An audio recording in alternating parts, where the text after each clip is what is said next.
and welcome to winemastery.co.uk. My name is John Lightfoot, and this is Mr. John Murphy. Hello there.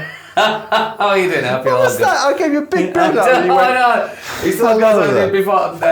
John just makes me laugh before we start filming. I think he does it on purpose. Anyway, hi, I'm John Murphy of Chervick's Fine Wines and Cheeses. We're here with Wine Mastery this evening, of course. So we're moving on to our second wine of this evening, definitely. And John, I'm sure you can tell us all about this. Well, this is another celebrity wine, and it is the same celebrity that we tried. Well, we didn't try her, but the same label, should I say, that we tried before. This is Kylie Minogue, and this time it is a Prosecco Rosé. So the last wine we tried, which is a Sauvignon Blanc of Kylie's, was from France. Obviously, being a Prosecco, I guess you can only go to Italy, but I'm surprised she's like, sort of dividing her attention, she could have gone for a sparkly French. She could have easily, yeah. So. And of course she could have gone, even the Australians. Australia. But we don't, John, we don't know her situation. We just don't know. So we're just going to have to roll the punches. It must be very tough, being an idol of so many millions. Well, now you mention it, John, it's quite tough. But I manage. We all have our cross to bear. Right, so this is going to be, again, well, we always say interesting, but should we get stuck into this one? Let's get stuck into it. So let's have a look at the colour, shall we?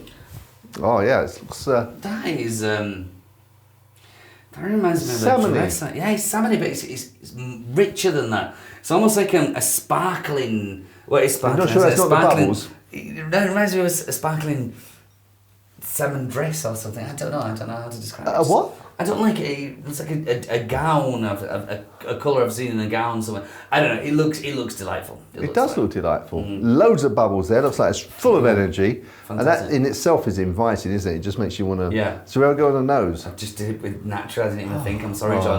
Well, if it means anything. You just can't get the stuff. I didn't really get a good nose, so I'll do it now. Okay, let's do it together. I like doing it together. Okay. There's not a lot there, is there? It's delicate, but the main thing in there is strawberries. It's just strawberries. It's not strawberries as in fresh strawberries, is it? It smells more like an artificial strawberry. It's like the strawberry sweeties you would get as a child. It's almost that fake strawberries, but it's strawberry. Like you say, it's not the strawberries you'd be picking from your garden. I could never afford those. They've got the strawberries picked from the garden? No, the strawberry sweets. Right. Yeah, okay, right.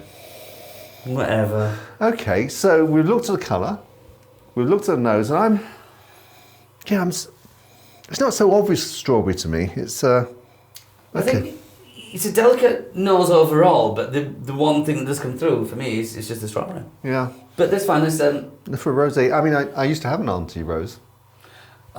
We've spoken about your aunties before. No, that was my Auntie Glad. Okay. Yeah, with a garden. Yeah, go on. Do I? No, but she's a lovely lady, so hopefully this will be lovely too. Never know where he's going with that. But right, I'm going to have it. I'm going to go. We're going to go for the taste? I'm going for a taste.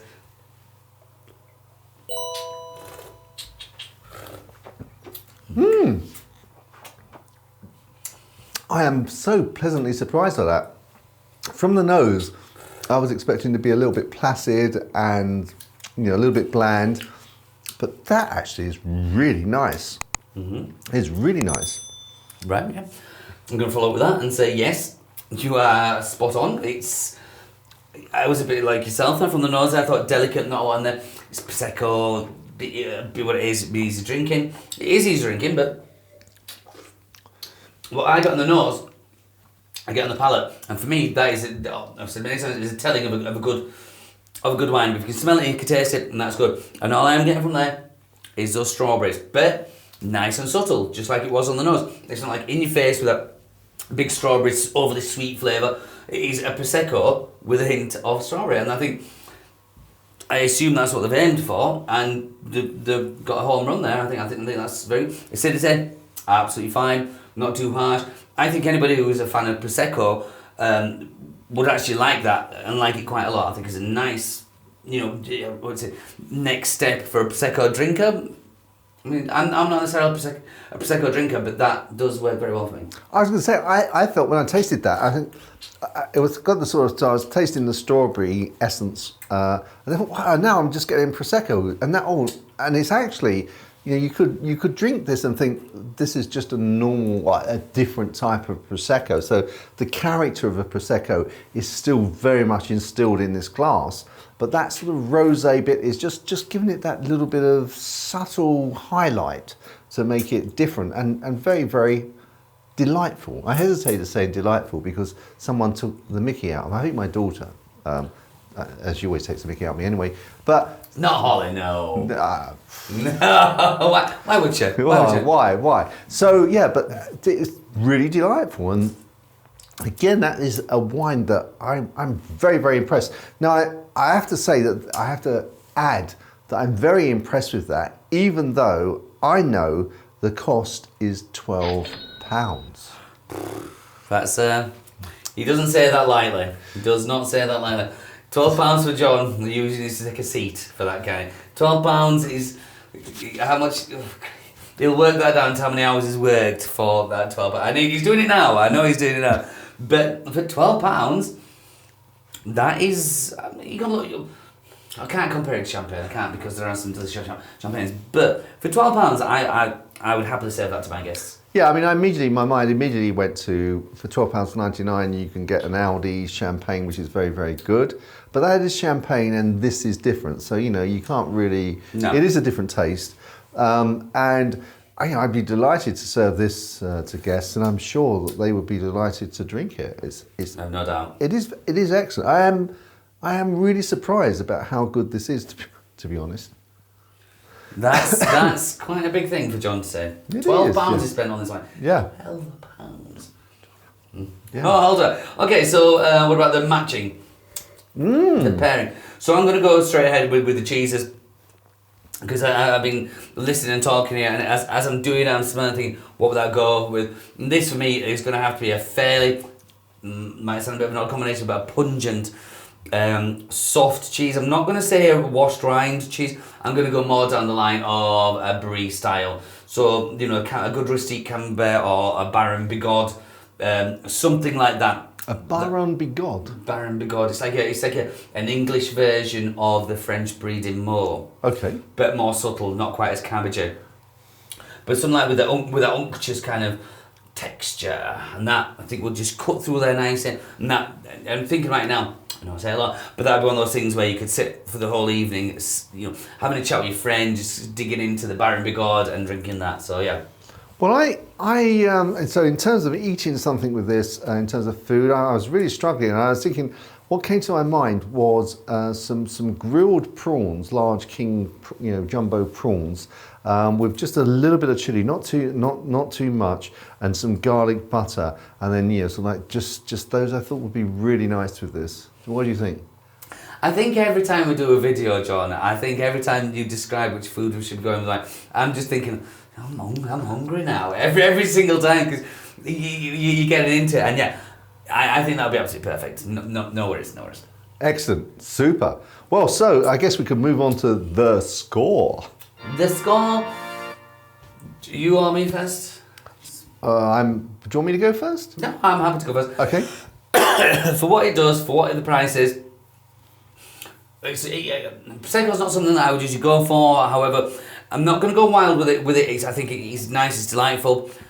Does very much what it says on the tin, the pink, the presentation of the bottle. But just for me, I'm just going to reel it back to, it's still a good score, but I'm going to say 74.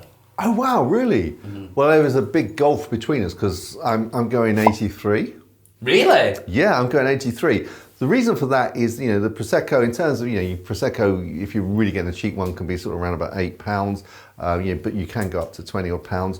At £12, this is sitting in the middle. It's just significantly different in terms of taste to have its own unique flavour. That rosé makes it slightly different. I really enjoyed it so much more than I thought I was going to. So John does absolutely fine, and it's not. That's a really good score. A really good score. It is a really good score. Yours is a really poor score. Well, I didn't think so. 75. We're still up in the upper echelons there. It's not. I know, but you know, it's not like you. 75 is a number that you use when it's sort of like at the lower part of the quartile. You're not really enjoying it. We've not gone. I mean, what was the lowest score we've ever given? Lowest score I've ever given, I think, was 63. Right. So I don't think that's too bad a score. 75. No, it's not a bad score. It's where the... I guess probably where I'm coming from is I'm giving it sort of, you know, in the 80s and you're down back in the 70s. 10. Yeah, that's probably where I'm coming from. Well, it's not often that we have that, like you said, that divide. No, and that's fine actually, because you know that's what wine's about. You know, some people can really love something and some not for me. So one of the pleasures of wine. Excellent. Indeed. So the conclusion, I guess, that if you know you were given a bottle of this, you know, given that you've got a wine shop, would you pass this on to someone, or would you keep it in your cupboard? I would pass this on. You would? Yeah. Not in a horrible way, because I'll have other things obviously in my cupboard which I would bring out before I would bring that out. But I think that would make a lovely present. It'd make a lovely present, and I guess, and the thing that we probably haven't said, which we normally always say, is down to mood. You know, in certain circumstances, I'm sure probably you would want to roll this out. Not what? Well, you know, if you get someone that likes this, likes Kylie, and then you bring this out, you might sort of impress them, and you might. No idea what he's going to. Okay, so moving on. I think it's one of the things about wines we've said, you know, that just because I like it and John doesn't mean John's wrong. It's just our personal taste. So if you enjoyed this video, please give us a thumbs up and subscribe if you haven't already. And we really look forward to seeing you in the next one. Chin chin. Chin chin.